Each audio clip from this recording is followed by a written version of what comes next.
dengan NIM 20230004. Saya Eliza Juniasari dengan NIM 20230041. Saya Nur Auliazana dengan NIM 20230011. Minta hormat kepada Ibu Dewi Zulfia, SEMM, selaku dosen pengaku kami. Baiklah, langsung kepada materi kami. Perilaku aktivitas biaya. 1. Konsep perilaku biaya. Akuntansi manajemen harus mampu untuk mengevaluasi setiap jenis biaya untuk bisa menentukan fungsi biaya yang menjelaskan perilaku biaya. Perilaku biaya adalah suatu biaya perubahan dalam hubungan yang perubahan dalam penggunaan aktivitas. Perilaku biaya menggambarkan apakah aktivitas input bersifat tetap atau variabel dalam hubungannya dengan perubahan output aktivitas. Jika biaya perubahan tetap, baik ketika aktivitas meningkat atau menurun, maka biaya tersebut merupakan biaya tetap.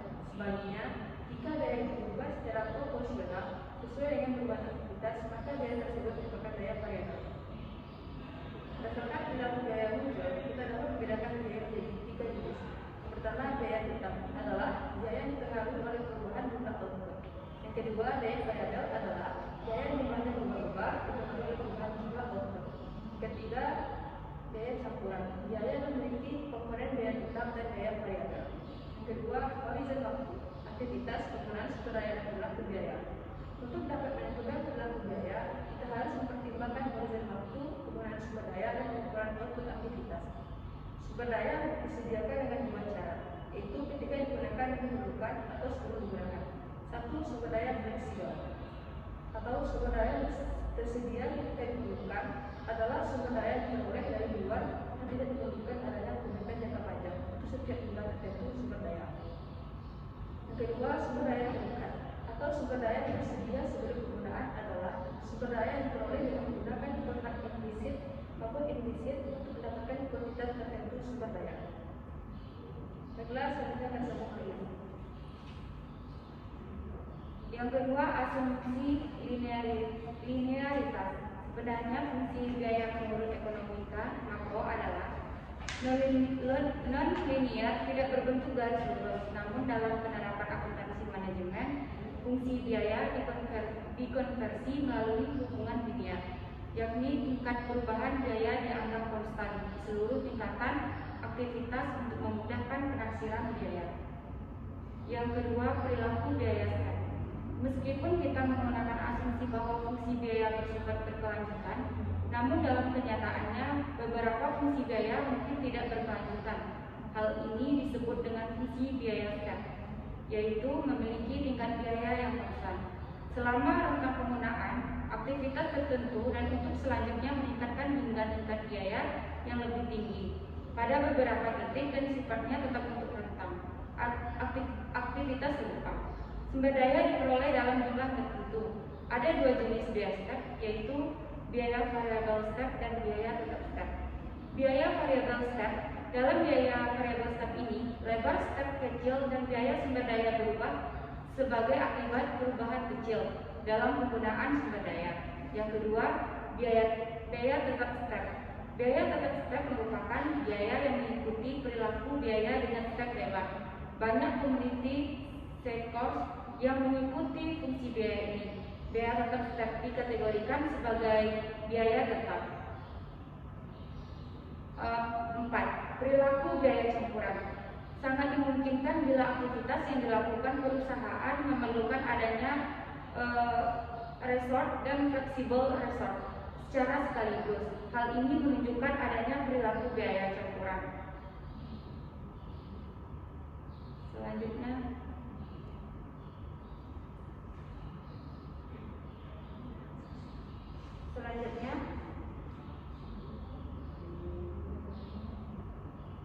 metode tinggi rendah atau Higgs law method.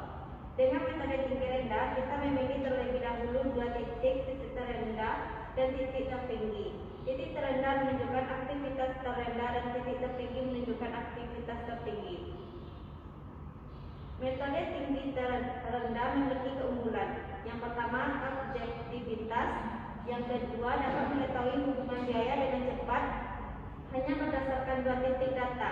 Kelemahannya adalah jika 2 titik tertinggi atau terendah tersebut merupakan outlier, maka hubungan biaya aktivitas yang diperoleh menjadi tidak representatif.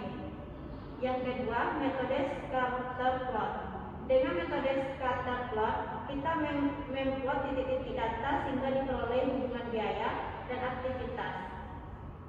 Hal ini dilakukan untuk menilai validasi hubungan lancar, hubungan linear yang diasumsikan, kemudian dipilih titik untuk menempatkan garis terbaik pada titik-titik scatter plot, yaitu garis di mana titik-titik dan lebih dekat dengan garis tersebut daripada garis lainnya.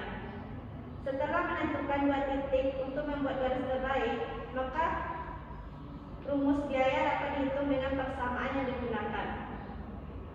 Keunggulan signifikan metode scatter plot adalah memberi kesempatan untuk melakukan analisis biaya secara visual serta dapat mengidentifikasi non-linearitas, keberadaan outlier, dan terjadinya penggeseran dalam hubungan biaya.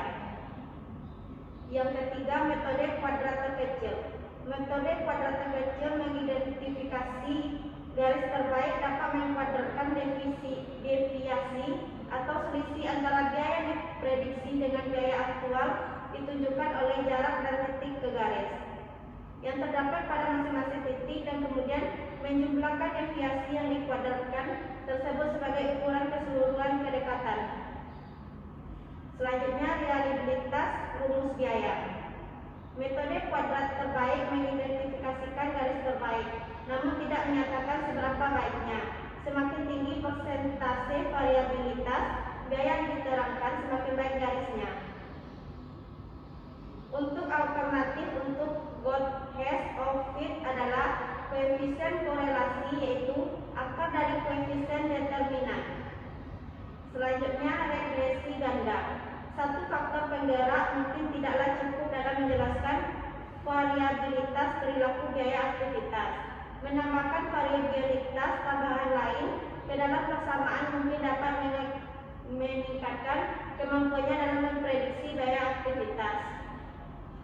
Selain memberikan gambaran mengenai bagaimana biaya aktivitas dapat dikelola, hal ini dapat dilakukan dengan metode regresi berganda yang dalam aplikasi praktisnya memerlukan penggunaan komputer. Selanjutnya, pertimbangan manajerial. Pertimbangan manajerial dapat dilakukan secara terpisah atau digabungkan dengan metode tinggi rendah, scatter plot, atau kuadrat terkecil. Baiklah, hanya itu materi presentasi makalah kami. Kalau ada salah yang kami mohon maaf. Dengan wabillahi taufiq wal hidayah. Assalamualaikum warahmatullahi wabarakatuh.